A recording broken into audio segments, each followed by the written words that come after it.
Hi friends, എല്ലാവർക്കും ബയോസ്ട്രിപ്സ് media ചാനലിലേക്ക് സ്വാഗതം. +2 ബയോളജിയിലെ molecular basis of inheritance part 3 ആണ് നമ്മളിന്ന് ഡിസ്കസ് ചെയ്യാൻ പോകുന്നത്. പാർട്ട് 1, 2 എന്നിവ കാണാത്തവർക്കായി ആ വീഡിയോയുടെ ലിങ്ക് ഡിസ്ക്രിപ്ഷൻ ബോക്സിൽ നൽകിയിട്ടുണ്ട്. അത് കണ്ടതിന് ശേഷം പാർട്ട് 3 കാണാൻ ശ്രമിക്കുക. നമുക്ക് ഇന്നത്തെ ക്ലാസ്സിലേക്ക് കടക്കാം. Double helix model of DNA 1953 James Watson, Frederick Crick എന്നിവർ ചേർന്ന് DNAയുടെ ഡബിൾ ഹെലിക്കൽ മോഡൽ അവതരിപ്പിച്ചത്. മോറിസ് വിൽക്കിൻസ്, റോസ്ലിൻ ഫ്രാങ്ക്ലിൻ എന്നിവർ തയ്യാറാക്കിയ എക്സ്റേ ഡിഫ്രാക്ഷൻ ഡാറ്റയുടെ അടിസ്ഥാനത്തിലാണ് വാട്സണും ക്രിക്കും ചേർന്ന് DNAയുടെ ഡബിൾ ഹെലിക്കൽ മോഡൽ തയ്യാറാക്കിയത്. 1950 എർവിൻ ചർഗാഫ് എന്ന സയൻറ്റിസ്റ്റ് DNAയുടെ സ്ട്രക്ചറിനെ കുറിച്ച് അദ്ദേഹത്തിൻ്റെ നിഗമനങ്ങൾ അവതരിപ്പിക്കുകയുണ്ടായി. ഇതാണ് ചർഗാഫ്സ് റൂൾസ് എന്ന പേരിൽ അറിയപ്പെടുന്നത്. അദ്ദേഹത്തിൻ്റെ പ്രധാനപ്പെട്ട നിഗമനങ്ങൾ എന്തൊക്കെയാണെന്ന് നമുക്കൊന്ന് നോക്കാം. ഒരു DNAയിലെ പ്യൂരിൻസിൻ്റെയും പിരിമിഡിൻസിൻ്റെയും എണ്ണം തുല്യമായിരിക്കും. അഡിനിൻ തൈമിൻ ബേസ് പെയേഴ്സിൻ്റെ എണ്ണവും ഗ്വാനിൻ സൈറ്റോസിൻ ബേസ് പെയേഴ്സിൻ്റെ എണ്ണവും തുല്യമായിരിക്കും. അഡിനിൻ്റെ എമൗണ്ടും തൈമിൻ്റെ എമൗണ്ടും തുല്യമായിരിക്കും. അതുപോലെ ഗ്വാനിൻ്റെയും സൈറ്റോസിൻ്റെയും അളവും തുല്യമായിരിക്കും. എർവിൻ ചർഗാഫിൻ്റെ ഈ കണ്ടെത്തലുകളുടെയും അടിസ്ഥാനത്തിലാണ് വാട്സണും ക്രിക്കും DNAയുടെ ഡബിൾ ഹെലിക്കൽ മോഡൽ തയ്യാറാക്കിയത്. അടുത്തതായി നമുക്ക് ഡബിൾ ഹെലിക്സ് മോഡൽ ഓഫ് DNAയുടെ പ്രധാനപ്പെട്ട ഫീച്ചേഴ്സ് ഒന്ന് പരിചയപ്പെടാം. First one, DNA is made up of 2 polynucleotide chains. അതായത് ഒരു DNA നിർമ്മിച്ചിരിക്കുന്നത് 2 പോളിന്യൂക്ലിയോടൈഡ് ചെയിനുകൾ ഉപയോഗിച്ചാണ്. ഈ 2 പോളിന്യൂക്ലിയോടൈഡ് ചെയിനുകൾ തമ്മിൽ ഹൈഡ്രജൻ ബോണ്ട് വഴിയാണ് കണക്ട് ചെയ്തിരിക്കുന്നത്. അഡിനിൻ തൈമിനുമായും ഗ്വാനിൻ സൈറ്റോസിനുമായും കണക്ട് ചെയ്താണ് ബേസ് പെയേഴ്സ് ഫോം ചെയ്യുന്നത്. ഇതാണ് ബേസ് പെയേഴ്സ്. അഡിനിൻ തൈമിനുമായി 2 ഹൈഡ്രജൻ ബോണ്ട് വഴിയും ഗ്വാനിൻ സൈറ്റോസിനുമായി 3 ഹൈഡ്രജൻ ബോണ്ട് വഴിയുമാണ് കണക്ട് ചെയ്യുന്നത്. ഒരു പ്യൂരിൻ എപ്പോഴും ഒരു പിരിമിഡിനുമായാണ് പെയർ ചെയ്യപ്പെടുന്നത്. അഡിനിൻ തൈമിനുമായും ഗ്വാനിൻ സൈറ്റോസിനുമായാണ് കണക്ട് ചെയ്യുന്നത്. ഇത്തരത്തിൽ ഒരു പ്യൂരിൻ എപ്പോഴും പിരിമിഡിനുമായി കണക്ട് ചെയ്യപ്പെടുന്നത് കൊണ്ടാണ് ഒരു DNAയുടെ വിഡ്ത്ത് എപ്പോഴും കോൺസ്റ്റൻ്റ് ആയി നിലനിൽക്കുന്നത്. ഹ്യൂമൻ DNAയുടെ വിഡ്ത്ത് 20 ആങ്സ്ട്രോം ആണ്. അതായത് DNA ചെയിനിലെ ഈ 2 പോളിന്യൂക്ലിയോടൈഡ് ചെയിനുകളുടെയും ഇടയ്ക്കുള്ള അകലം 20 ആങ്സ്ട്രോം ആയിരിക്കും. ഒരു DNAയിലെ 2 പോളിന്യൂക്ലിയോടൈഡ് ചെയിനുകളും ആൻറ്റി പാരലൽ ആയാണ് കാണപ്പെടുന്നത്. ഒരു ചെയിൻ 5' to 3' ഡയറക്ഷനിലും ഓപ്പോസിറ്റ് ചെയിൻ 3' to 5' ഡയറക്ഷനിലും ആയിരിക്കും. ഒരു DNAയിലെ 2 ചെയിനുകളും റൈറ്റ് സൈഡിലേക്ക് ചുറ്റപ്പെട്ടാണ് കാണപ്പെടുന്നത്. ഒരു DNA ചെയിനിലെ തൊട്ടടുത്തുള്ള 2 ബേസ് പെയേഴ്സ് തമ്മിലുള്ള അകലം 3.4 ആങ്സ്ട്രോം അല്ലെങ്കിൽ 0.34 നാനോമീറ്റർ ആയിരിക്കും. തൊട്ടടുത്തുള്ള 2 ബേസ് പെയേഴ്സ് തമ്മിലുള്ള അകലം 0.34 നാനോമീറ്റർ ആയിരിക്കും. DNAയുടെ ഓരോ ടേണിലും 10 ബേസ് പെയേഴ്സ് വീതം കാണപ്പെടുന്നു. ഇതാണ് നമ്മുടെ ഒരു ഡി എൻ എയുടെ കംപ്ലീറ്റ് ടേൺ എന്ന് പറയുന്നത്. ഇവിടം മുതൽ ഇവിടം വരെ. ഓരോ ടേണിലും 10 ബേസ് പെയേഴ്സ് വീതമാണ് കാണപ്പെടുന്നത്. തൊട്ടടുത്തുള്ള 2 ബേസ് പെയേഴ്സ് തമ്മിലുള്ള അകലം 0.34 നാനോമീറ്റർ അല്ലെങ്കിൽ 3.4 ആങ്സ്ട്രോം. അതുകൊണ്ട് ഒരു കംപ്ലീറ്റ് ടേൺ ഡി എൻ എയുടെ നീളം 34 ആങ്സ്ട്രോം അല്ലെങ്കിൽ 3.4 നാനോമീറ്റർ ആയിരിക്കും. 1 നാനോമീറ്റർ = 10⁻⁻9 മീറ്റർ. അതുപോലെ 1 ആങ്സ്ട്രോം = 0.1 നാനോമീറ്റർ. ഇക്കോളൈ ബാക്ടീരിയയുടെ ഡി എൻ എയുടെ ഏകദേശ നീളം 1.36 മില്ലിമീറ്ററും ഹ്യൂമൻ ഡി എൻ എയുടെ നീളം 2.2 മീറ്ററും ആണ്. ഡി എൻ എയിൽ ബേസസ് ഒന്നിനു മുകളിൽ മറ്റൊന്നായി അറേഞ്ച് ചെയ്യുന്നത് കാരണം 2 തരം ഗ്രൂവ്സ് ഫോം ചെയ്യുന്നുണ്ട്. Minor groove and major groove. ഈ ഭാഗത്തെയാണ് മൈനർ ഗ്രൂവ് എന്ന് വിളിക്കുന്നത്. ഈ ഭാഗത്തെയാണ് മേജർ ഗ്രൂവ് എന്ന് വിളിക്കുന്നത്. ഇത്രയുമാണ് double helix model of D N എയുടെ പ്രധാനപ്പെട്ട features. Types of D N A. പ്രധാനമായും 5 തരം ഡി എൻ എ ആണ് കാണപ്പെടുന്നത്. B type, A type, C type, D type and Z type. ഇതിൽ B form D N A, A form D N A, C form D N A, D form D N A എന്നിവ right handed D N എകളാണ്.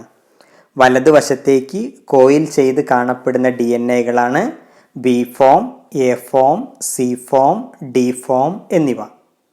എന്നാൽ only left handed D N A ആണ് Z form D N A. ഡ്രോസോഫിലയിലെ salivary ഗ്ലാൻസിൽ കാണപ്പെടുന്ന polytene ക്രോമസോമുകളിലാണ് Z form D N A കാണപ്പെടുന്നത്. വാട്സണും ക്രിക്കും ചേർന്ന് അവതരിപ്പിച്ച double helix model D N A B form D N A ആണ്. ഒരു ബി ഫോം ഡി എൻ എയുടെ പ്രധാനപ്പെട്ട ഫീച്ചേഴ്സ് എന്തൊക്കെയാണെന്ന് നമുക്കൊന്ന് നോക്കാം. B form D N A right handed D N A ആണ്. ഒരു കംപ്ലീറ്റ് ടേണിൻ്റെ നീളം 34 ആങ്സ്ട്രോം. ഡി എൻ എയുടെ വിഡ്ത്ത് 20 ആങ്സ്ട്രോം. ഒരു കംപ്ലീറ്റ് ടേണിലെ ബേസ് പെയേഴ്സിൻ്റെ എണ്ണം 10 ബേസ് പെയേഴ്സ്. അഡ്ജസൻറ്റ് ബേസ് പെയേഴ്സിന് ഇടയ്ക്കുള്ള അകലം 3.4 ആങ്സ്ട്രോം. അതുപോലെ ബി ഫോം ഡി എൻ എയുടെ റിപ്പീറ്റിംഗ് യൂണിറ്റ്സ് ആണ് മോണോ ന്യൂക്ലിയോടൈഡ്സ്. ഇത്രയുമാണ് ഒരു ബി ഫോം ഡി എൻ എയുടെ പ്രധാനപ്പെട്ട features. Packaging of D N A double helix. E. coli ബാക്ടീരിയയിൽ D N എയുടെ ഏകദേശ നീളം 1.36 മില്ലിമീറ്ററും ഹ്യൂമൻ ബീയിങ്സിൽ ഡി എൻ എയുടെ ഏകദേശ നീളം 2.2 മീറ്ററുമാണ്. എങ്ങനെയാണ് ഇത്രയും നീളം കൂടിയ ഡി എൻ എ വളരെ ചെറിയ ഒരു ന്യൂക്ലിയസിനകത്ത് അക്കമഡേറ്റ് ചെയ്യുന്നത് എന്നാണ് നമ്മൾ നോക്കാൻ പോകുന്നത്. ഇക്കോളൈ ബാക്ടീരിയയുടെ ന്യൂക്ലിയസിൻ്റെ സൈസ് 1 മൈക്രോമീറ്ററും ഹ്യൂമൻ ബീയിങ്സിൽ ന്യൂക്ലിയസിൻ്റെ സൈസ് 5 മൈക്രോമീറ്ററുമാണ്. ഇത്രയും ചെറിയ ഒരു ന്യൂക്ലിയസിനകത്ത് ഒരു വലിയ D N A molecule compaction അല്ലെങ്കിൽ പാക്കിംഗ് വഴിയാണ് അക്കമഡേറ്റ് ചെയ്യപ്പെടുന്നത്. എങ്ങനെയാണ് ഈ പാക്കേജിംഗ് നടക്കുന്നത് എന്നാണ് നമ്മൾ അടുത്തതായി നോക്കാൻ പോകുന്നത്. ഡി എൻ എ ഒരു അസിഡിക് മോളിക്യൂളാണ്. ഡി എൻ എയിൽ കാണപ്പെടുന്ന ഫോസ്ഫേറ്റ് ഗ്രൂപ്പുകളാണ് ഡി എൻ എക്ക് ഈ അസിഡിക് നേച്ചർ പ്രൊവൈഡ് ചെയ്യുന്നത്. Acidic D N A basic പ്രോട്ടീനുകളുമായി കൂടിച്ചേർന്നാണ് പാക്കേജിംഗ് എന്ന ഈ പ്രോസസ്സ് നടക്കുന്നത്. പ്രോകാരിയോട്ടിക് ഓർഗാനിസംസിൽ ഡി എൻ എ പാക്കേജിങ്ങിന് സഹായിക്കുന്ന പ്രോട്ടീനുകളാണ് നോൺ ഹിസ്റ്റോൺ പ്രോട്ടീൻസ്. അതേസമയം യൂക്കാരിയോട്ടിക് ഓർഗാനിസംസിൽ പാക്കേജിങ്ങിന് സഹായിക്കുന്ന പ്രോട്ടീനുകളാണ് histone proteins. Packaging of D N A in prokaryotes. E coli bacteria പോലെയുള്ള പ്രോകാരിയോട്ടിക് ഓർഗാനിസംസിൽ വ്യക്തമായ ന്യൂക്ലിയസ് കാണപ്പെടുന്നില്ല. അതുകൊണ്ട് സൈറ്റോപ്ലാസത്തിലാണ് ഡി എൻ എ കാണപ്പെടുന്നത്. ഇങ്ങനെ സൈറ്റോപ്ലാസത്തിൽ കാണപ്പെടുന്ന നെഗറ്റീവ് ചാർജുള്ള ഡി എൻ എ പോസിറ്റീവ് ചാർജുള്ള നോൺ ഹിസ്റ്റോൺ പ്രോട്ടീനുകളുമായി കൂടിച്ചേർന്നാണ് കാണപ്പെടുന്നത്. ഇങ്ങനെ കാണപ്പെടുന്ന സൂപ്പർ കോയിൽഡ് ഡി എൻ എയാണ് ന്യൂക്ലിയോയിഡ് അല്ലെങ്കിൽ പ്രോക്രോമസോം എന്ന് വിളിക്കുന്നത്. പ്രോകാരിയോട്ടിക് ഓർഗാനിസംസിൽ ന്യൂക്ലിയോയിഡുകളായിട്ടാണ് സൈറ്റോപ്ലാസത്തിൽ ഡി എൻ എ കാണപ്പെടുന്നത്.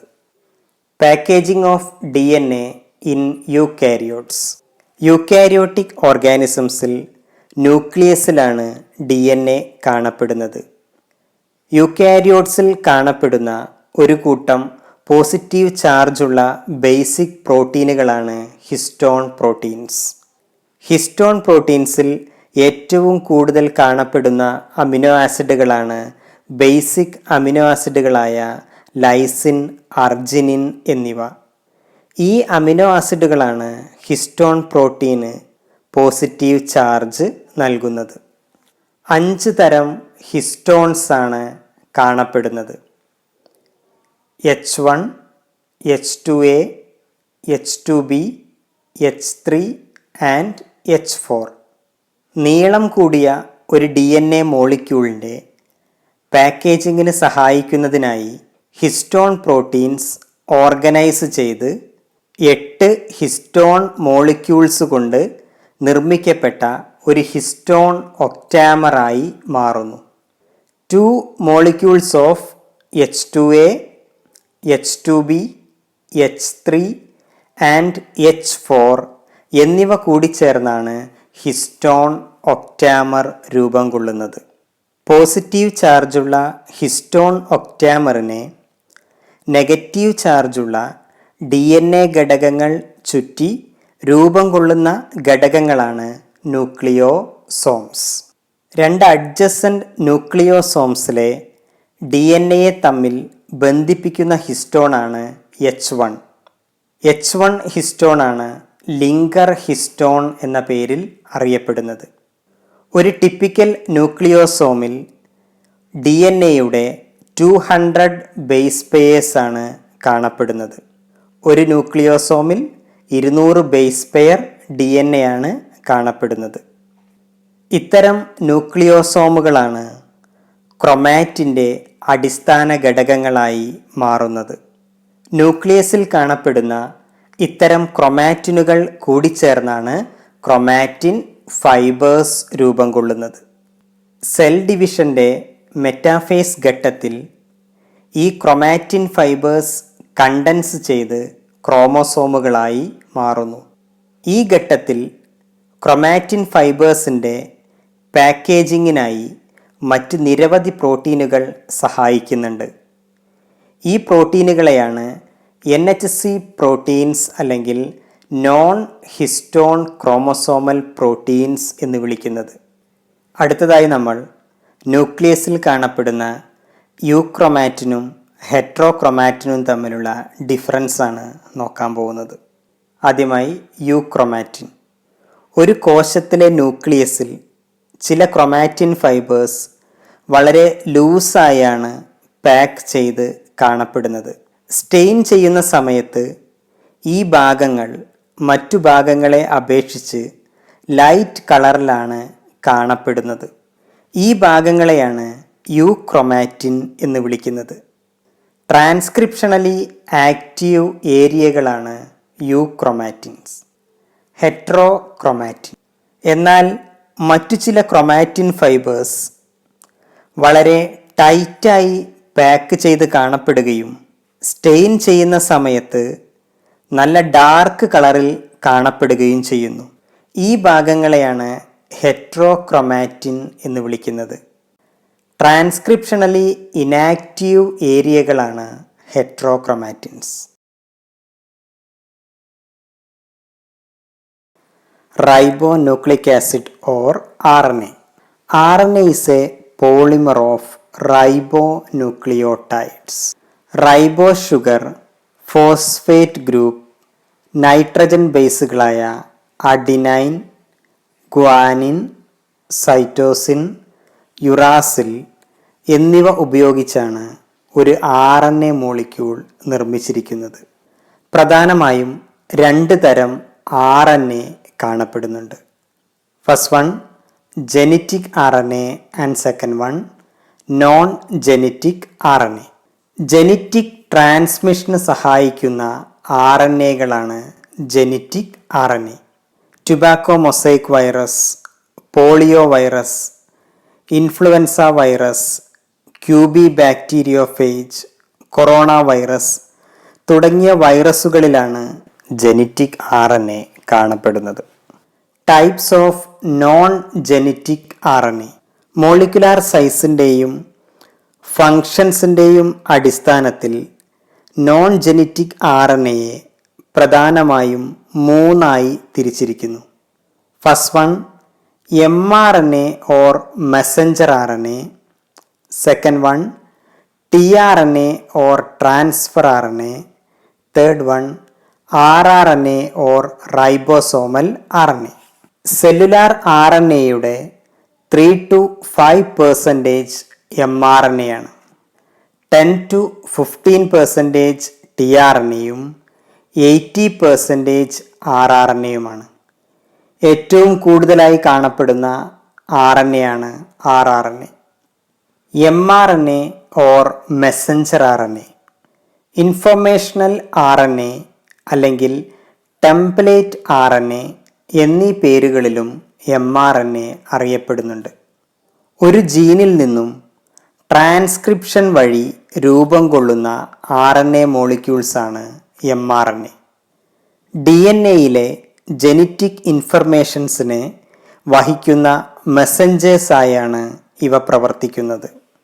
ന്യൂക്ലിയസിനകത്തെ DNA-യിലെ ജെനറ്റിക് ഇൻഫർമേഷൻസിനെ പ്രോട്ടീൻ സിന്തസിസ് നടക്കുന്ന റൈബോസോമിൽ എത്തിക്കുന്നത് mRNAകളാണ്.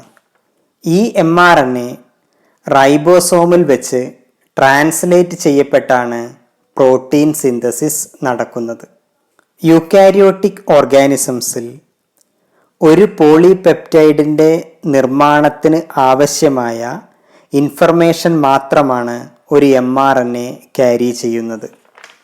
ഇത്തരം mRNAയാണ് മോണോസിസ്ട്രോണിക് mRNA എന്ന് വിളിക്കുന്നത്.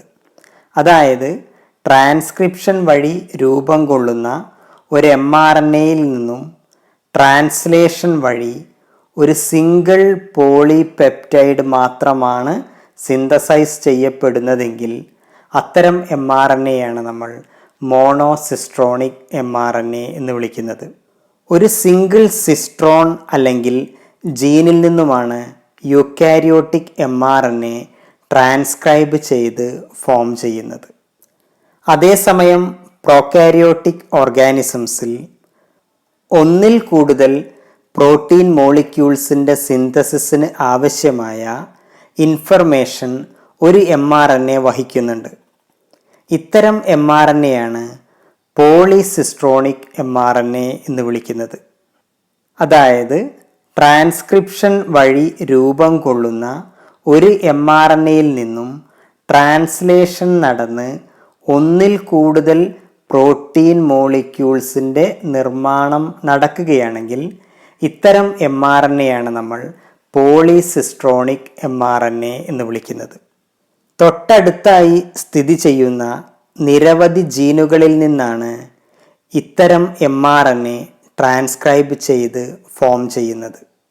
tRNA or transfer RNA, soluble RNA, acceptor R N A, adapter R N A എന്നീ പേരുകളിലും ടി ആർ എൻ എ അറിയപ്പെടുന്നു. It is the smallest R N A. ഏറ്റവും ചെറിയ ആർ എൻ എ ആണ് T R N A. T R N A ഒരു amino ആസിഡിനെ സൈറ്റോപ്ലാസത്തിൽ നിന്നും പ്രോട്ടീൻ സിന്തസിസ് നടക്കുന്ന സൈറ്റിലേക്ക് ട്രാൻസ്ഫർ ചെയ്യുന്നു. ഒരു ടി ആർ എൻ എയുടെ 2 ഡയമെൻഷണൽ സ്ട്രക്ചർ നോക്കുന്ന സമയത്ത് ഇവയ്ക്കൊരു ക്ലോവർ ലീഫ് ഷേപ്പാണ് ഉള്ളത്. പ്രധാനമായും 4 സൈറ്റുകളാണ് ക്ലോവർ ലീഫ് മോഡലിൽ കാണപ്പെടുന്നത്. First one amino acid binding site, second one DHU loop, third one T-Sisi loop, and fourth one anticodon loop. First one amino acid binding site. tRNAയുടെ 3' എൻഡിൽ single stranded ആയ ഒരു CCAOH group കാണപ്പെടുന്നുണ്ട്. ഈ സൈറ്റിനെയാണ് amino acid binding site എന്ന് വിളിക്കുന്നത്. ഈ സീക്വൻസുമായാണ് amino acid bind ചെയ്യപ്പെടുന്നത്. അതുകൊണ്ടാണ് ഈ സീക്വൻസിനെ അല്ലെങ്കിൽ ഈ റീജിയനെ അമിനോ ആസിഡ് ബൈൻഡിങ് സൈറ്റ് എന്ന് വിളിക്കുന്നത്. Second one DHU loop. DHU loop contains dihydrouridine. Aminoacyl synthetase എന്ന എൻസൈമിൻ്റെ ബൈൻഡിങ് സൈറ്റാണ് DHU loop. Third one T-Sisi loop. It contains pseudouridine. റൈബോസോമുമായി അറ്റാച്ച് ചെയ്യുന്ന ടി ആർ എൻ എയുടെ സൈറ്റാണ് T-Sisi loop. Next one anticodon loop. 3 nitrogen ബേസുകൾ കൊണ്ട് form ചെയ്ത ലൂപ്പാണ് ആൻറ്റികോഡോൺ ലൂപ്പ്. mRNAയിലെ കോഡോണുകളെ തിരിച്ചറിയുന്നതിനും അവയുമായി അറ്റാച്ച് ചെയ്യുന്നതിനും സഹായിക്കുന്ന ലൂപ്പാണ് ആൻറ്റികോഡോൺ ലൂപ്പ്. എക്സ്ട്രാ ആം.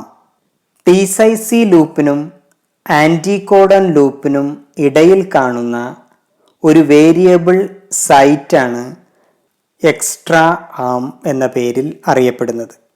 അടുത്തതായി നമുക്ക് RNA അല്ലെങ്കിൽ റൈബോസോമൽ RNAയുടെ പ്രത്യേകതകൾ എന്തൊക്കെയാണെന്ന് നോക്കാം. ഏറ്റവും കൂടുതൽ കാണപ്പെടുന്ന RNAകളാണ് rRNA അല്ലെങ്കിൽ റൈബോസോമൽ RNA. കോശത്തിലെ പ്രോട്ടീൻ സിന്തറ്റിക് ഫാക്ടറീസായ റൈബോസോംസിൻ്റെ കമ്പോണൻസ് ആണ് rRNA. ന്യൂക്ലിയോലസിലാണ് ഇവ ഫോം ചെയ്യുന്നത്. It is the most stable type of RNA. Sedimentation കോഎഫിഷ്യൻറ്റിൻ്റെ അടിസ്ഥാനത്തിൽ യൂക്കാരിയോട്ടിക് റൈബോസോംസിൽ 4 തരം rRNA മോളിക്യൂൾസ് കാണപ്പെടുന്നുണ്ട്. 80S, 5.8S, 28S, 5S rRNAs. റൈബോസോമുകൾ 2 sub യൂണിറ്റുകളായാണ് കാണപ്പെടുന്നത്. Large subunit and a small subunit. Eukaryotic ribosomes ആണ് 80S റൈബോസോംസ്. 80S റൈബോസോംസിൻ്റെ 2 സബ് യൂണിറ്റുകളാണ് ലാർജ് സബ് യൂണിറ്റായ 60S സബ് യൂണിറ്റും സ്മോൾ സബ് യൂണിറ്റായ 40S സബ് യൂണിറ്റും. 60S സബ് യൂണിറ്റിൽ കാണപ്പെടുന്ന rRNAകളാണ് 5.8S rRNA, 28S rRNA, 5S rRNA എന്നിവ. 40S സബ് യൂണിറ്റിൽ കാണപ്പെടുന്ന rRNA ആണ് 18S rRNA. പ്രോകാരിയോട്ടിക് ഓർഗാനിസംസിൽ 3 തരം rRNA കാണപ്പെടുന്നു. 23S rRNA, 16S rRNA, 5S rRNA. Prokaryotic ribosomes ആണ് 70S റൈബോസോംസ്.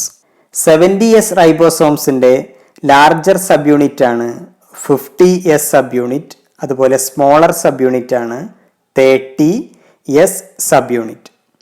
50S സബ് യൂണിറ്റിൽ കാണപ്പെടുന്ന rRNAകളാണ് 23S rRNA and 5S rRNA.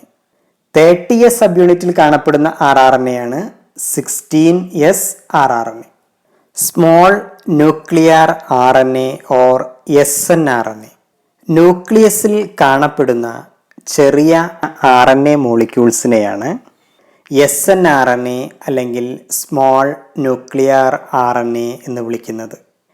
snRNAs എപ്പോഴും ചില സ്പെസിഫിക് പ്രോട്ടീൻസുമായി അസോസിയേറ്റ് ചെയ്താണ് കാണപ്പെടുന്നത്.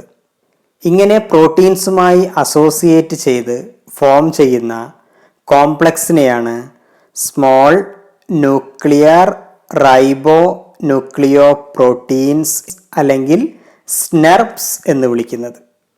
വിവിധ തരം RNAകളെക്കുറിച്ചും അവയുടെ പ്രത്യേകതകളെക്കുറിച്ചുമാണ് ഇപ്പോൾ നമ്മൾ ഡിസ്കസ് ചെയ്തത്.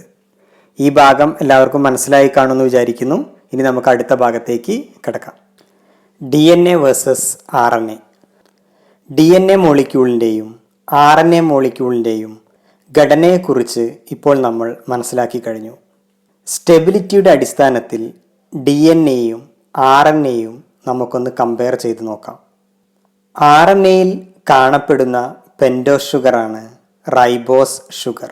റൈബോസ് ഷുഗറിൽ കാണപ്പെടുന്ന 2' hydroxyl group highly reactive group ആയത് കാരണം RNA-യുടെ സ്റ്റെബിലിറ്റി നഷ്ടപ്പെടുകയും പെട്ടെന്ന് നശിക്കുകയും ചെയ്യുന്നു.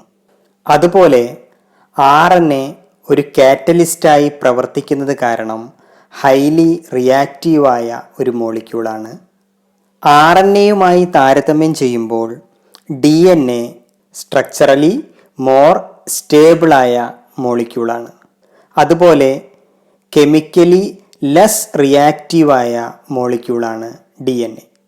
യുറാസിലിന് പകരമായി DNA-യിൽ കാണപ്പെടുന്ന തൈമിൻ നൈട്രജൻ ബേസ് DNA-ക്ക് കൂടുതൽ സ്റ്റെബിലിറ്റി നൽകുന്നുണ്ട്. RNA അൺസ്റ്റേബിൾ ആയത് കാരണം വളരെ വേഗത്തിൽ മ്യൂട്ടേറ്റ് ചെയ്യപ്പെടുകയും ചെയ്യുന്നു.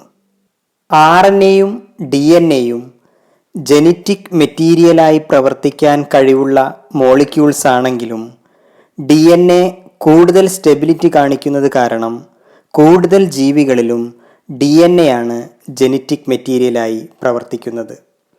RNA വൈറസുകളായ റിട്രോ വൈറസുകളിൽ മാത്രമാണ് RNA ജനറ്റിക് മെറ്റീരിയലായി പ്രവർത്തിക്കുന്നത്.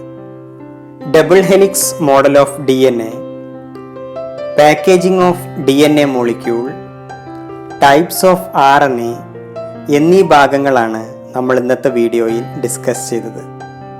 അടുത്ത വീഡിയോയുമായി നമുക്ക് വീണ്ടും കാണാം. ബൈ.